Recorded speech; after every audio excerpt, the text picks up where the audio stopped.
ഒരു home buying പ്രോസസ്സിലെ ഏറ്റവും important ആയിട്ടുള്ള ഒരു കാര്യമാണ് നെയ്ബർഹുഡ് സെലക്ഷൻ എന്ന് പറയുന്നത്.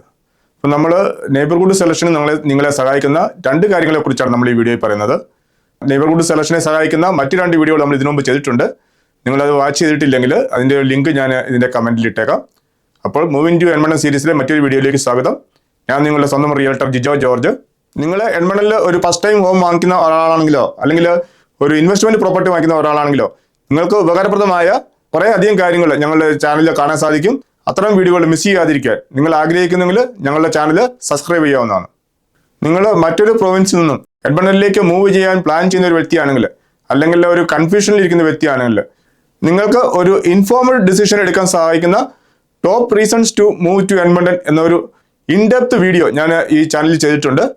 ഒരുപക്ഷെ നിങ്ങൾ എഡ്മണ്ടനെ കുറിച്ച് ഓൾറെഡി തന്നെ ഒരു ഇൻഡെപ്ത് റിസർച്ച് ചെയ്തിട്ടുണ്ടാവും. എന്നാലും നിങ്ങൾ മിസ് ചെയ്യാൻ സാധ്യതയുള്ള കുറച്ച് കാര്യങ്ങൾ ഞാൻ ആ വീഡിയോയിൽ പറഞ്ഞിട്ടുണ്ട്. നിങ്ങളെ ഒരുപക്ഷെ എഡ്മണ്ടനിലേക്ക് മൂവ് ചെയ്യുകയാണെങ്കിൽ നിങ്ങളെ നെയ്ബർഹുഡ് സെലക്ഷന് സഹായിക്കുന്ന കുറേ കാര്യങ്ങൾ ഞാൻ ആ വീഡിയോയിൽ പറഞ്ഞിട്ടുണ്ട്. അപ്പോൾ നിങ്ങൾക്ക് അത് വാച്ച് ചെയ്യാവുന്നതാണ്. അതിൻ്റെ ലിങ്ക് ഞാനിവിടെ കൊടുത്തേക്കാം. ഇനി നിങ്ങൾ കണ്ടിട്ടില്ലെങ്കിൽ അത് ഒന്ന് കാണുന്നത് വളരെ നന്നായിരിക്കും. ഇനി നമുക്ക് ഈ വീഡിയോയുടെ മെയിൻ ടോപ്പിക്കിലേക്ക് വരാം. ആദ്യമായിട്ട് നിങ്ങൾ വീട് വാങ്ങാൻ ഉദ്ദേശിക്കുന്ന നെയ്ബർഹുഡിൽ ഒരു ഹൈ സ്പീഡ് ഇന്റർനെറ്റ് അല്ലെങ്കിൽ ഒരു ഫൈബർ ഒപ്റ്റിക്സ് ഇന്റർനെറ്റ് അവൈലബിൾ ആണ് എന്ന് എങ്ങനെ ചെക്ക് ചെയ്യാമെന്ന് നോക്കാം. നിങ്ങൾക്കെല്ലാം അറിയാം, നമ്മുടെ എല്ലാ വീടുകളിൽ ഇപ്പോൾ ഇന്റർനെറ്റ് ഉപയോഗം വളരെ കൂടുതലാണ്. പണ്ട് ഒരു ഡിവൈസോ രണ്ട് ഡിവൈസോ ഒക്കെ ഒരു വീഡിയോയിൽ ഉപയോഗിച്ചിരുന്നില്ല. ഇപ്പം മൾട്ടിപ്പിൾ ഡിവൈസ് തന്നെ ഉപയോഗിക്കുന്നവരുണ്ട്. അതുപോലെ തന്നെ വർക്ക് ഫ്രം ഹോം ചെയ്യുന്നവരുണ്ട്, കണ്ടന്റ് ക്രിയേഷൻ നടത്തുന്നവരുണ്ട്. അതുമാത്രമല്ല ഹോം ബേസ്ഡ് ബിസിനസ് ചെയ്യുന്നവരുണ്ട്. ഇപ്പോൾ ചില വീടുകളിലാണെങ്കിൽ ഹസ്ബൻഡും വൈഫും വീട്ടിലിരുന്ന് വർക്ക് ചെയ്യുന്നവരുണ്ട്. അപ്പോൾ പറഞ്ഞു വന്നത് എന്താണെന്ന് വെച്ചാൽ ഇവർക്കെല്ലാം ഹൈ സ്പീഡ് സ്റ്റേബിൾ ഇന്റർനെറ്റ് വളരെ അത്യാവശ്യ ഒരു ഘടകമാണ്. അപ്പോൾ പണ്ടത്തെ വീട് വാങ്ങിക്കുന്നവർ എന്നോട് ചോദിക്കാറുണ്ടായിരുന്നത് ഹൈ സ്പീഡ് ഇന്റർനെറ്റ് അവൈലബിൾ ആണോ എന്നുള്ളത് മാത്രമായിരുന്നു. എന്നാൽ ഇപ്പോൾ അങ്ങനെയല്ല. പലരും ചോദിക്കുന്നത് ഫൈബർ ടു ഹോം അവൈലബിൾ ആണോ എന്നുള്ളതാണ്. അതായത് ഫൈബർ ടു ഹോം എന്ന് പറഞ്ഞാൽ വീടിനകത്ത് വരെ ഫൈബർ ഒപ്റ്റിക്സിൽ നമുക്ക് ഇന്റർനെറ്റ് ലഭിക്കും. അപ്പോൾ കൂടുതൽ സ്റ്റേബിൾ ആയിട്ടുള്ള അപ്ലോഡും ഡൗൺലോഡ് സ്പീഡും ഹൈ ആയിട്ടുള്ള ഇന്റർനെറ്റ് നമുക്ക് ലഭിക്കും. അപ്പോൾ നിങ്ങൾക്ക് എല്ലാവർക്കും തന്നെ അറിയാമായിരിക്കും ഫൈബർ ടു ഹോമും സാധാരണ ഇന്റർനെറ്റ് കണക്ഷൻ നമ്മുടെ വ്യത്യാസം എന്താണെന്ന്. എന്നാലും ഞാൻ ആർക്കെങ്കിലും അറിയാത്ത ഉണ്ടെങ്കിൽ അവർക്ക് വേണ്ടിയിട്ട് ഞാൻ ജസ്റ്റ് ഒന്ന് പറയാം. ഉദാഹരണത്തിന് നിങ്ങളൊരു 1 Gbps കണക്ടിവിറ്റി സ്പീഡുള്ള കണക്ഷൻ എടുക്കുമെന്ന് വിചാരിക്കുക. സാധാരണ ഇന്റർനെറ്റ് കണക്ഷനിൽ പ്രൊവൈഡർ കൊടുക്കുന്ന 1 Gbps സ്പീഡ് എന്ന് പറഞ്ഞാൽ 1 Gbps ഡൗൺലോഡ് സ്പീഡ് ഉണ്ടാവും. എന്നാൽ അപ്ലോഡ് സ്പീഡ് 1 Gbps ഉണ്ടായിരിക്കണം നിർബന്ധമില്ല.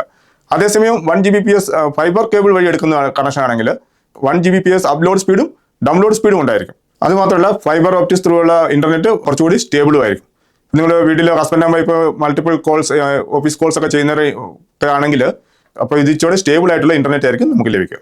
അതുകൊണ്ട് തന്നെ എൻ്റെ പല ക്ലയൻസും അവരുടെ റിക്വയർമെന്റ്സ് പറയുമ്പോൾ ഇതൊരു സ്പെസിഫിക് റിക്വയർമെന്റ് ആയിട്ട് ഫൈബർ ടു ഹോം കണക്ഷൻ ഉണ്ടോ എന്ന് ചോദിക്കാറുണ്ട്. ഇനി നിങ്ങൾ ഒരു നെയ്ബർഹുഡിൽ ഒരു ഷോർട്ട് ലിസ്റ്റ് ചെയ്ത് വെച്ച വീടിന് ഫൈബർ കണക്ടിവിറ്റി ഉണ്ടോ എന്ന് എങ്ങനെ കണ്ടുപിടിക്കാമെന്ന് നോക്കാം. വളരെ ഈസി ആയിട്ട് നമുക്കിത് കണ്ടുപിടിക്കാൻ സാധിക്കും. ആൽബർട്ടയിൽ ഫൈബർ ഒപ്റ്റിക്സ് കൊടുക്കുന്ന മെയിൻ പ്രൊവൈഡർ എന്ന് പറയുന്നത് ടെലസ് ആണ്. അപ്പോൾ ടെലസിന്റെ വെബ്സൈറ്റിൽ പോയിട്ട് ഇത് എങ്ങനെയാണ് നോക്കേണ്ടത് ഞാനിപ്പോൾ കാണിച്ചു തരാം. നിങ്ങൾ ഗൂഗിൾ എടുത്തിട്ട് ടെലസ് പ്യുവർ ഫൈബർ എന്ന് സെർച്ച് ചെയ്യുക. അപ്പോൾ ടെലസിന്റെ വെബ്സൈറ്റ് വരും. അതിൽ പോയിട്ട് ചെക്ക് അവൈലബിലിറ്റി എന്നുള്ളൊരു ബട്ടൺ ഉണ്ട്. അപ്പോൾ ആ ചെക്ക് അവൈലബിലിറ്റി ബട്ടൻ്റെ അവിടെ അഡ്രസ്സ് കൊടുത്തിട്ട് നിങ്ങൾ ചെക്ക് അവൈലബിലിറ്റി നോക്കുകയാണെങ്കിൽ നിങ്ങളുടെ ഏരിയയിൽ അല്ലെങ്കിൽ നിങ്ങൾ വാങ്ങിക്കാൻ പോകുന്ന വീട്ടിൽ പ്യുവർ ഫൈബർ ഒപ്റ്റിക്സ് അവൈലബിൾ ആണോ ഇല്ലയോ എന്ന് നമുക്ക് അറിയാൻ സാധിക്കും. അപ്പോൾ നിങ്ങളിപ്പോൾ സ്ക്രീനിൽ കാണുന്ന പോലെ നമ്മൾ സെർച്ച് ചെയ്ത അഡ്രസ്സിൽ കാണിച്ചിരിക്കുന്ന അവൈലബിലിറ്റിയാണ് ഇപ്പോൾ സ്ക്രീനിൽ കാണുന്നത്. അവിടെ 940 Mbps സ്പീഡുള്ള ഇന്റർനെറ്റ് കണക്ഷനാണ് കമ്പനി ഓഫർ ചെയ്യുന്നത്. അപ്പോൾ അത് ഇവിടെ ലഭിക്കുന്ന ഏറ്റവും മാക്സിമം സ്പീഡ് എന്നല്ല അർത്ഥം. ഇത് ജസ്റ്റ് കമ്പനി ഓഫർ ചെയ്യുന്ന ഒരു സജഷൻ മാത്രമാണ്. ഇനി നിങ്ങൾക്ക് ഇതെല്ലാം മാക്സിമം സ്പീഡ് എത്രയാണെന്ന് അറിയണമെന്നുണ്ടെങ്കിൽ അതിൻ്റെ റൈറ്റ് സൈഡിലുള്ള ചേഞ്ച് പാക്കേജ് എന്നുള്ള ബട്ടണിൽ ക്ലിക്ക് ചെയ്താൽ നിങ്ങൾക്ക് അവിടെ അവൈലബിൾ ആയിട്ടുള്ള എല്ലാ സ്പീഡുകളും അറിയാൻ സാധിക്കും. ഇപ്പോൾ നിങ്ങൾ സ്ക്രീനിൽ കാണുന്ന പോലെ തന്നെ നമ്മൾ കൊടുത്ത ഈ അഡ്രസ്സിൽ ഇപ്പോൾ ടെലസ് സപ്പോർട്ട് ചെയ്യുന്ന മാക്സിമം സ്പീഡ് എന്ന് പറഞ്ഞാൽ 3 Gbps ആണ് നമുക്ക് കാണാൻ സാധിക്കും.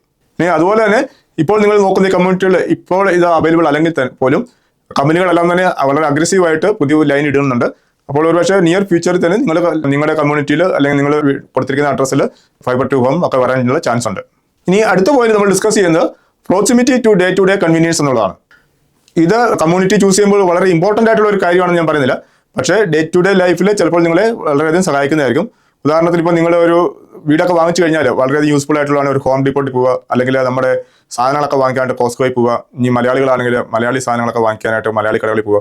അപ്പോൾ ഇതിൻ്റെയൊക്കെ എത്രത്തോളം അകലെയാണ് നമ്മൾ, അല്ലെങ്കിൽ കമ്മ്യൂട്ടബിൾ ഡിസ്റ്റൻസ് എത്രയാണെന്ന് നോക്കുന്നത് വളരെ നല്ലതാണ്.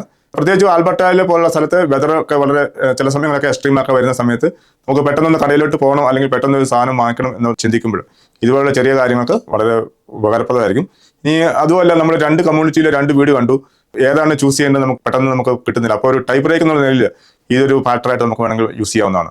ഇനി ഒരു ഉദാഹരണമായിട്ട് പറഞ്ഞാൽ നിങ്ങൾ രണ്ട് കമ്മ്യൂണിറ്റികൾ രണ്ട് വീട് ചൂസ് ചെയ്തു. നിങ്ങൾക്ക് ഏത് വീട് വേണമെന്നുള്ള ഇപ്പോൾ പെട്ടെന്ന് തീരുമാനിക്കാൻ ഒരു ഡിസിഷൻ എടുക്കാൻ സാധിക്കുന്നില്ല. ചിലപ്പോൾ നിങ്ങൾ ഷോർട്ട് ലിസ്റ്റ് ചെയ്തേക്കുന്ന ആദ്യത്തെ കമ്മ്യൂണിറ്റിയിൽ നിങ്ങൾ വീട് ഷോർട്ട് ലിസ്റ്റ് ചെയ്തേക്കുന്നത് ഹോം ഡിപ്പോ അതുപോലെ മറ്റ് സ്ഥലങ്ങളിലേക്കുള്ള അകലെ ഒരു 5 minutes ആണെന്ന് വിചാരിക്കുക. ഇനി രണ്ടാമത്തെ വീട് ഷോർട്ട് ലിസ്റ്റ് ചെയ്ത കമ്മ്യൂണിറ്റിയിൽ നിന്നും പറയുന്ന ഹോം ഡിപ്പോട്ട് അല്ലെങ്കിൽ കോസ്കോ പോലുള്ള കടകളിലേക്കുള്ള ദൂരം 20 minutes ആണെങ്കിൽ ഞാൻ എപ്പോഴും സജസ്റ്റ് ചെയ്യും നിങ്ങൾ ആദ്യത്തെ കമ്മ്യൂണിറ്റി എടുക്കാൻ സജസ്റ്റ് ചെയ്യും. കാരണം that will improve your quality of life. പ്രത്യേകിച്ച് നിങ്ങൾ വീട്ടിൽ റിപ്പയർ അല്ലെങ്കിൽ റിപ്പയർ വർക്ക് റിനോവേഷൻസ് ഒക്കെ ചെയ്തിട്ടുള്ള ആളാണെങ്കിൽ നിങ്ങൾക്ക് പ്രത്യേകമായിട്ട് അറിയാൻ സാധിക്കും എത്ര പ്രാവശ്യം നിങ്ങൾ ഹോം ഡിപ്പോട്ടിലേക്ക് ഓടേണ്ടി വരും എന്നുള്ള ഒരു സാധനം വാങ്ങിക്കാനായിട്ട്. അപ്പോൾ അങ്ങനെയുള്ള സാഹചര്യങ്ങളിലൊക്കെ ഈ കമ്മ്യൂണിറ്റി ഡിസ്റ്റൻസ് കുറവുള്ള സ്ഥലത്തേക്ക് വീട് എടുക്കുന്നത് വളരെ നല്ലതാണ്. പ്രത്യേകിച്ച് വിന്റർ കാലാവസ്ഥകളിലൊക്കെ അത് വളരെ ഉപകാരപ്രദമായിരിക്കും. ഇതുപോലുള്ള ഷോപ്പിംഗ് ഹബ്സുകൾ ജോബ് ഹബ്സോടുകൂടെ ആയിരിക്കും. അപ്പോൾ ഇതുപോലെ ഷോപ്പിംഗ് ഹബ്സുകളിൽ ജോബ് ധാരാളം അവൈലബിൾ ആയിരിക്കും. അപ്പോൾ അതിന് ചുറ്റുമുള്ള കമ്മ്യൂണിറ്റികളിലായിരിക്കും ആൾക്കാർ കൂടുതലായിട്ട് താമസിക്കാൻ ഇഷ്ടപ്പെടുന്നത്. അപ്പോൾ ഈ കമ്മ്യൂണിറ്റി അതനുസരിച്ച് ഇംപ്രൂവ് ചെയ്യും. അല്ലെങ്കിൽ ആളുകൾ കൂടുതലായിട്ടും ഇതുപോലുള്ള ജോബ് ഹബ്സിന് തൊട്ടടുത്തുള്ള കമ്മ്യൂണിറ്റികളിൽ താമസിക്കാൻ വളരെ താല്പര്യപ്പെടുന്നതാണ്. അതുപോലെയുള്ള കമ്മ്യൂണിറ്റികളിൽ റെന്റൽ ഡിമാൻഡ് വളരെ കൂടുതലായിരിക്കും. അതുപോലെ നിങ്ങളുടെ കമ്മ്യൂണിറ്റികൾ അല്ലെങ്കിൽ നിങ്ങൾ പർച്ചേസ് ചെയ്യുന്ന വീടുകൾക്കൊക്കെ കൂടുതൽ ഡിമാൻഡ് ലഭിക്കാനുള്ള ചാൻസ് ഉണ്ട്.